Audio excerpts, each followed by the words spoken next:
Hi, welcome to Good Noise Podcast. We're here with Dad Bod. We're going to ask him some questions today. I'm going to start.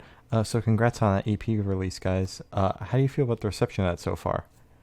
Thank you. I feel like it's gone really well for what we initially expected it to be.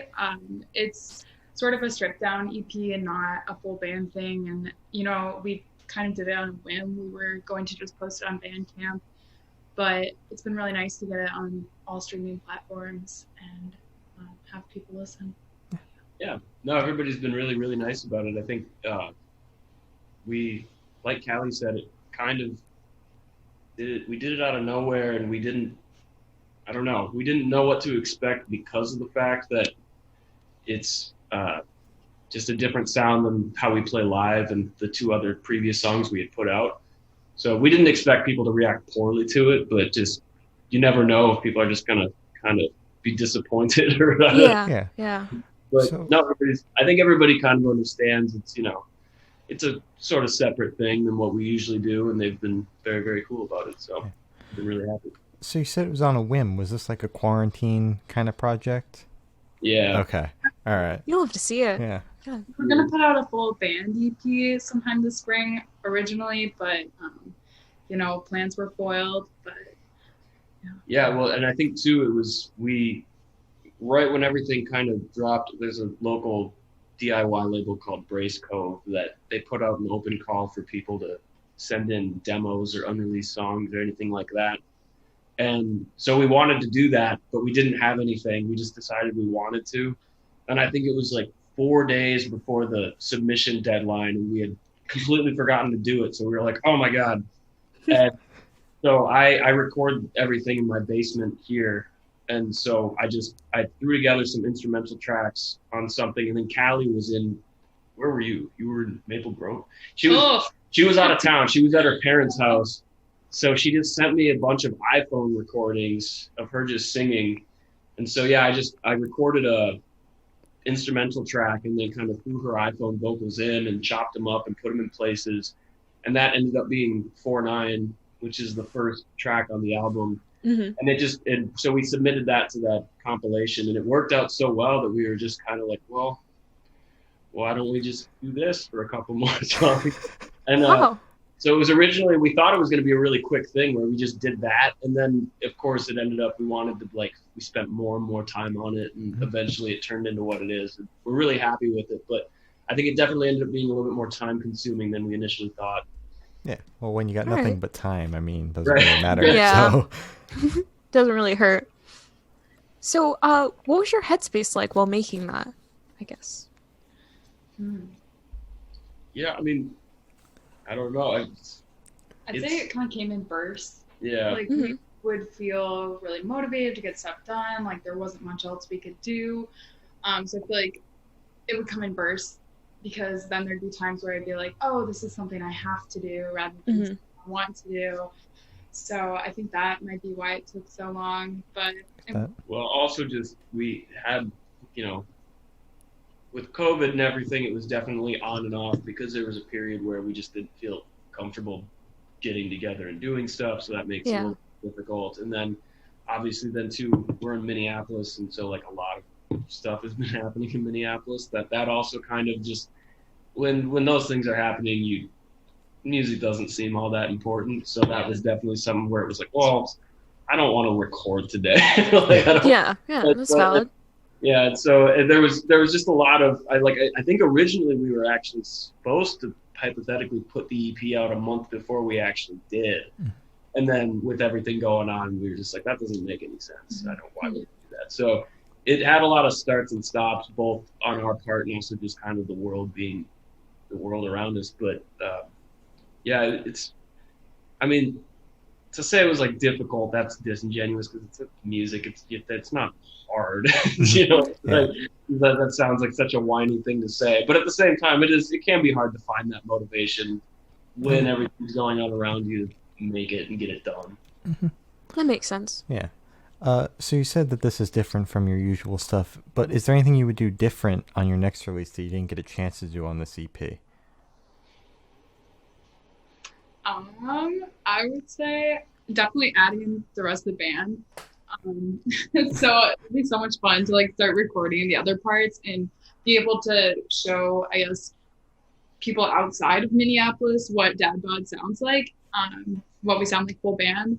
And I feel like we have a lot of like cool bursts of noise. So we like preserve a lot of that tenderness that's on the EP, but we also have like just these crazy shoegazy full band sound parts that I'm really excited to add into the full band album. All right. Yeah, I mean, Callie basically summed it up, but I think live, like we're really loud, and that's kind of like one of our things is like we kind of, and yeah, I mean, we make a lot of noise, and like she said, we have a lot of the kind of more shoegazy, like really big distorted ethereal aspect, which we have on the EP, but just in a more kind of background way. So that was pretty interesting to try to incorporate our overall sound into something a little bit more stripped down. So, and you know, it was trying to bridge the gap where it wasn't just completely different, but also, you know, was a different sound, but added in the things that people would expect.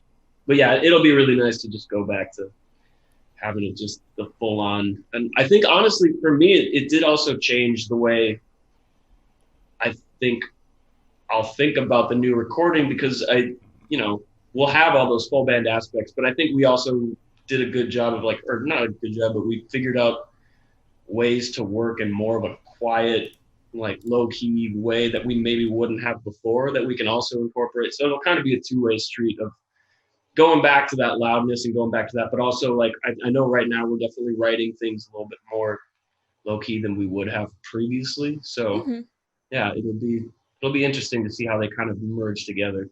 Yeah, I'm super excited to hear that. Oh my god. Okay. So, while listening to your music, do you think you can hear any of your influences, like bands or artists? Oh, that's a good question. I think it depends song by song, because I feel like, especially when I keep saying this, but especially when we're full band, I feel like you can hear all of the different influences we have. Like our drummer Alex is a really good jazz drummer and can do like the craziest drumming things. And I feel like, and Noah, I feel like you explained what Noah does very well. Well, yeah, I think we just all come from very different places. Very like she said, like Alex is like a very classically trained, like amazing, like jazz drummer and whatnot, and like Callie like has her songwriting influences, which I guess I won't go into for her parts. She's here, but like, and then I like guitar wise, I like doing these really big, distorted, noisy things. And then our other guitarist Noah, he's really like he's like a 3-note riff guy, and that's like it, and he refuses to do anything else. Yeah. So we just kind of combine it all together, and yeah, it becomes something. So I think you definitely can. You can hear everybody's little individual. Like I said, for my part, I really like just noisy, like shoegazy, My Bloody Valentine, like kind of like stuff. So I mean, you can definitely hear that in it, but I also think we do a good job of not letting any like one influence overpower anything, and kind of let everybody's thing come in and out in a way that I think works really well. Like nobody's a dominant force. It's all kind of just like, well, we just all do what we want to do and we make it work. Yeah. Hey. Oh. So we're gonna go a little bit more broad for a second. What inspired you guys to start the band, and what does that band name mean? Yeah. Okay. So I had made music for a couple of years, but I hadn't made anything that I really was proud of until about a year and a half ago. And I posted like a little clip on Twitter. And people in the Chicago area reached out to me and asked if I'd be interested in playing a little DIY festival. And I thought, perfect. That's like 6 hours away from me. I won't have to know anyone there. I won't embarrass myself in front of my friends. So drove to Chicago and played a show there, and they wanted me to pick out a name, which obviously makes sense, but something that I had a lot of anxiety surrounding. So I just picked a name off of a running list I had on my phone from like even reaching back to like high school band ideas. And I just wanted to pick something that was so far removed from me and from my sound, and so people like could not pin these very vulnerable songs to myself. So I went with Dad Bod. So yeah, then you kind of came along. Do you want to talk about that? Then I came along. No, and then so I play in another band, and we had played with Callie before when she was a solo act. And at some point, I record that band as well, and so she approached me about recording her as a solo project, and I said yes because I was very interested in that, and I really like Callie's music. And so like over the next couple of months, we definitely just kind of sat there, and like I would listen when she would play shows. I'd come and figure out kind of like what direction we wanted to go with it. And originally I think it was just supposed to be sort of Callie playing, and then I would provide whatever instrumentation, but I think it was supposed to just be more of a solo project. So and kind of like the EP sound. Yeah, kind of the way it ended up sounding, which is more like a bare like and then over time I remember I like kept listening to songs, and I just kept imagining like more instrumentation and more like I started imagining like full band things, but I didn't want to say that. I didn't, because it felt weird to just like take somebody else's project and be like, I think we should do this. So I kept it to myself with this like underlying thought in the back of my head of like, oh, it'd be really cool to like add all these things. And then after one show, eventually I remember Callie brought that up to me and was like, well, maybe we could do like a full band thing. I don't know. And I was immediately like, yes, let's do that. And so then all the other two members, Alex and Noah, are also members of that other band I'm in. So I basically just said, I was like, oh yeah, we'll just be your backup band. Like, that was sort of the idea. And so we got together, Noah, Callie, and I got together a couple days after that. And Callie and I played guitar, and Noah just kind of filled in on bass for stuff. And it worked out so well that I think Callie was like, I have a show in like 2 weeks if you guys want to play. And then we called Alex, the drummer, and we arranged I think we practiced twice, and then we played our first show. And that was it. And then it just kind of went from there. All right. Wow, that was wonderful. Oh my god, okay. That was wonderful. All right. But things just worked out. Yeah, it was perfect almost. Okay. Yeah. So can you tell us a little bit about your writing process? Yeah, definitely. So usually we'll start with songs that I'll bring to the table. So I feel like it changes all the time for me, but usually I keep like a running list of just like lyrics or thoughts I have throughout the day in my notes app on my phone. And then sometimes it'll like just like hit me on the spot where one verse will lead to like an entire song in the moment, or other times I have them like fully written out and ready. And then usually Wilson and I will get together and kind of like flesh it out. And Wilson sort of gets these crazy compositional ideas for the song. So like how we're gonna sound full band, like we kind of just like talk through where we want like it to build and get super loud, and where we want stuff to kind of like preserve the original softness. Just kind of like coming up with a general structure, but then also like from there we'll have like a general idea of what we think, and I have usually an idea in my head of like certain points where I want things to happen. But then we'll take it to Noah and Alex in practice, and we'll kind of explain it, but then we'll let them like do their things and what they think. And usually from that we end up like, they almost never end up exactly the way they are when it's like just Callie and I doing it, which is a good thing, because it just makes it a lot more interesting. That we bring along. It just seems like the more and more you bring it, more and more like people just come up with weird stuff that you never would have imagined. Like, that's always fun. But just kind of, I think we found a nice little structure, a pyramid structure of, it starts with Callie and kind of trickles down through, and like it works nicely to everybody's strengths, I think. Yeah. Wow. Sorry. So what's it like releasing any type of music in like the current state of the world, especially like a debut EP? That's a great question. I would say, I think it's inspired a lot of people to give back in times like this too, because I feel like normally music can seem like such a self-centered project and you can like lose yourself in it, but it's something that I feel like has brought musicians from all over to just like take a step back for a second and really rethink like why they're releasing music and what they can do to help. I don't know. I feel like I don't know. What do you think, Wilson? I don't really have anything more. I mean, yeah, it definitely, like I said, it feels a little weird at times to sit and like be stressed about mixing a song, and then you suddenly like realize like, what am I doing? Why am I complaining about this?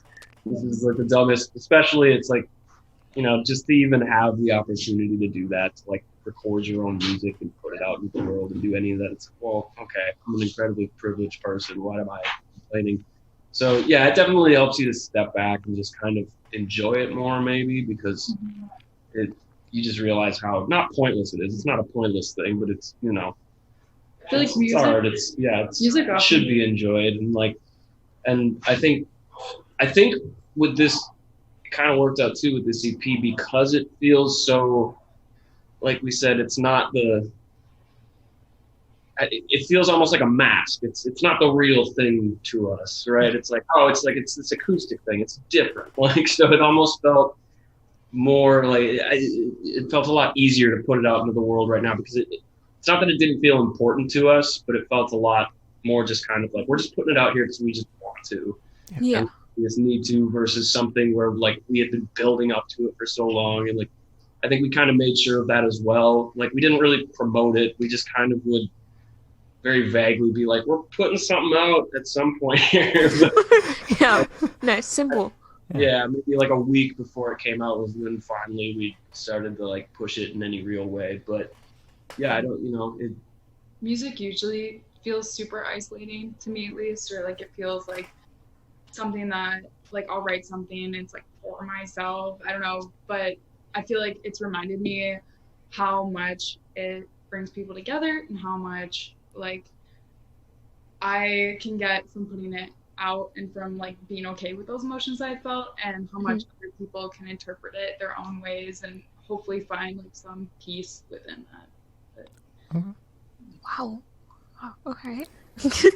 So, are you guys planning on releasing anything new, like a EP, album, maybe some covers? God damn you and your covers! I swear. I love covers. I don't know. I love covers. I mean, hypothetically, we're trying to start recording like a full-length album, because now that we've had all this time, kind of recording that acoustic album, or Precursor, like we realized we have a lot more songs than we did when we first. So, but we don't, we're kind of trying to figure certain things out timeline-wise, and like,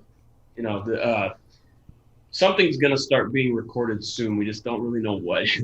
Okay, right. Just something. Yeah, something. But something. But we mostly, we record ourselves. So it's the kind of thing where if at any point we decide we do want to just record a cover song, then I guess we just can. Taylor Swift. Taylor Swift. You love to see it. All right. Gloria would push for that One Direction cover hard. Oh, bro, you know it. Oh my god, bro. I need somebody to do it. Okay, sorry. Continue, Shane. Right. So where do you see the project in the next 5 years? Oh. Oh god, I don't know. That was not a question. It's like asking. It's like define the band, like DTB. Like, let's go. Yeah, well, we've only been a full band since November too, so it's kind of hard in the sense where it's like, it's been like, what is that, like 6 months? Like 5 years seems so. This is something that I am very serious about, though, and I think the rest of the band is too. Like, this is something I want to take as far as we can take, and it's something that I feel like songwriting can be a process that you get stuck in, but I feel like it's been something that I've come to terms with more, and it's been something that I feel like I get better and better and better at, and it's something that I feel like I process emotions with that. Like, that's just how I do it. So I know like songs will keep coming, and I know like we all have such a good time hanging out and making music. So it's something that And I think too, like we were talking about with the sort of writing process, where it's like just the way we do it, I think works in a way where I feel like it won't necessarily get stale. Like I think that can happen after a while if you like play together too long. But I feel like because we have a pretty, open like writing process. I mean, like like I said, there's a structure to it hypothetically, but like I feel like letting everybody have their own thing. It has the potential, who knows what happens, but it has the potential at least to where like I could see not getting sick of it just because I could see us doing any number of sounds, and it kind of helped to even, the first full like EP we put out wasn't even necessarily our sound. Yeah. So why we have would we? So much we haven't done yet that we want to do. Like I want to tour so bad. It sounds like such a good time. The world's got to go back to a new normal first. Yeah. Maybe in 5 years we'll That's be able when we'll to tour. finally get to tour. Yeah. Oh my god. Nice. All right. So for the last couple questions, we're actually going to shift away from music and go straight to death row. So, if you're on death row, what would your last meal be with a drink? Ooh. With a drink. With a drink. Don't forget the drink. Damn. Dang. I mean, No, you can curse. It's okay. You can go for it. I'm a big. I really like curries. Maybe like a Ooh. like a vindaloo curry or something. That sounds really good. Do that, and then as for a drink, what would I do for a drink? you would have a Miller Lite. Oh, no. Come on. He's like my last one. Crack a cold one open. Give me more credit than that. Oh my god. That said, I'm really blanking on anything. Like I don't really drink pop all that much, but maybe I'd pick like a pot just because I don't drink it, so it's like it's a delicacy for me. It's like a treat, yeah. Exactly. Treat right before you die. Yeah, there. Yeah. Like, right before I die, I'll have like a. I don't know. What would I drink? What's a good Dr. Pepper? Cherry Coke? No, no, not Dr. Pepper. Or like a fancy Italian soda. Okay. There, I'll say that because that's Fancy. not gross. Yo, wait, Fancy how do you feel Italian. about bubbly water? Oh, I love bubbly water. Yes! Thank you! Sorry, yeah. Oh my god. Brand or like in general? Just like in general. Oh, okay, good. Oh yeah, I would definitely. The problem, I wouldn't pick a sparkling water because I drink so much of it. As Callie makes fun of me for, I don't drink He water. doesn't drink water. It's so. Oh my god. I drink sparkling water. Only drink sparkling So my water. teeth are probably rotting and my esophagus is probably dust. But Oh shoot, wait! Well, it's not if you're drinking static, bro. Oh my god. It's so good though. Okay. All right, so I would have specifically from Quang. It's this restaurant in Minneapolis. It's like a Thai Vietnamese blend. I'd have a nice bowl of pho and their spring rolls. And then for my drink, I would have a peanut butter chocolate banana milkshake. Ooh, that sounds delicious. Oh my that's not god. a meal. That's not a drink. You just pick 2 meals. Okay. Bro, it's her last meal. Let her live. Well, for a little bit. For a second there. For a second. Before they shoot you point blank. Bro. Is that how it's happening? When is this? How far in the future? Is this in 6 years? This is in 5 years. Oh, Right after you guys get to tour, they're going to just shoot you point you had blank. done this question, Exactly. it would have made the previous question a lot easier because then I'd just be like, well, I'm going to be dead. Death row. Yeah. So if you could live in one fictional world for a week, where would you live? Move to one fictional world. For a week. Yeah, for a week. Oh my god, it feels like the world we're in is fictional. Honestly, yeah. 6 years from now. Yeah. Okay, so this is all I can think of right now, but I was one of those like huge dorky Percy Jackson kids. Okay, but Yes! like, you're valid Oh my though. God! Like that's so valid. So good. So I guess I'd go hang out with Percy and Annabelle and Grover and all of them. Yeah. Bro, what god would you say your parent is? This question's so good. Okay. It changed a lot. For a while, I was Okay. like, I really liked Artemis because I was like, yeah, like men are awful. Like, let's rock. Yeah. now, I think I would say, God, I don't know. I honestly don't know anymore. Okay, What that's about fair. you? Bro, I'm basic, so I'm an Athena girl. Ah! So like, yeah, Okay, I'm sorry. No, yeah, no, Yeah. Athena's so good. Hmm. I had all that time to think of something. And you did. Do you don't I'm trying to think of anything I even like. I read Harry Potter as a kid. Your Red Dead Redemption. Oh my god. Play that much Red Dead. My roommate has Red Dead Redemption, but I don't play video games. He's in the other room. He's kind of laughing at me. I don't want to live in the Red Dead Redemption world. That seems scary. Yeah, you'll probably die. Like, Yeah, not gonna lie, you'd probably die in like the first couple days. I mean, it's just GTA but country, so like, yeah. Yeah. Yeah. Oh boy. Oof. I really liked the Lord of the Rings when I was a kid. All right. I'll choose that I'm a hobbit living in the Shire because that seems cool. Okay. Safe. Stuff and drink, yeah. Exactly. Yeah, exactly. It's safe. Nothing ever happens there. So Yeah, it's good. that's exactly what I want. Actually, you know what? Now I'm happy with that answer. That sounds fantastic. I just get to- Exactly.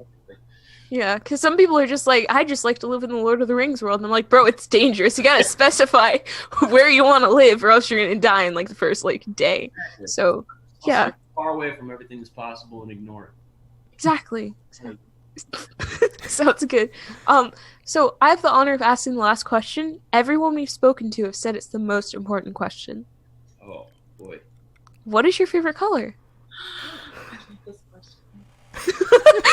Out of all the questions. Like, it's very different than like what color are you, like what color are you feeling today? Like, it's like a favorite one. I would say all-time favorite is like a deep foresty green. Ooh, that's a good one. I like that one. Mine, I just actually answered this question. Did you ask me this? Probably. Somebody asked me this the other day, and I honestly, like, I realized, like, I just say blue. Okay. And it's just because, like, I feel like when you're a kid, that's just like a question you need to know. And I don't think I ever had any reason. I was just like blue. Like, that's Blue. all I'm gonna pick is blue. When you But then say that, what color do you picture? Yeah. Is it like a dark blue, light blue? Well, I think that's the thing is like I wait, think, but you can't picture. Oh, oh He's one of the people that like. Oh, no, I'm sorry. I'm not gonna go into that, but yeah, no, I think I realized like as like when I was like thinking about that, there's something weird. Like I don't remember why I chose that. I just remember that's just always been it because like I'm a kid and I just picked blue. But like I think it's like held true. Like I feel like I do. Like I get like so much like looking at like the sky and like just like a nice blue. Like I'm wearing a blue shirt right now. I noticed, yeah. Like yeah, a nice blue is just really nice. Like I think there's something very. It's weird because it can simultaneously be very bright and kind of sad at the same time. It's like a weird intermixture of things. Like I don't think it like sits where it's like red. I don't ever think of red as sad. Like it's not like a sad color. It's like red is just like angry and happy and like ugh. Yeah, in your face. It can kind of be both, and I like that. I like how it intertwines. Yeah. Wow, I loved that. Oh my god. Okay. So as Gloria said, that's all the questions we have today. Is there anything you'd like to plug? Dad Bod. Band Yeah. music. Let's say like be excited for the album that's hopefully coming out around like early fall, end of summer, sometime. Yeah, we'll see. We'll see what happens. Exciting. So, All right. Well, I guess social media. Do you want to plug your social? oh yeah, follow us on @DadBodMN on Instagram, and I got a Dad Bod on Twitter. Yo, congrats. Oh my god. Your Twitter handle's the best. IGOTTA. Yeah, I got a Dad Bod. Dad Bod was taken, so had to. Well, what I find funny about that too is that, like, when I think of I like gotta GOTTA, like I think of like I gotta go to the bathroom, not like I have. Something. Like, I would think it would be like I got GOT a Dad Bod. Oh, that's why I love the Twitter handle so much. I feel like it needs to be clarified. People are gonna get confused. Yeah, I got a dad bod. Oh my god. Okay. Yeah. All right. Well, Thank you so much for having us. Yeah. Of course. thank you for sitting down with us. This has been Dad Bod and We're the Good Noise Podcast.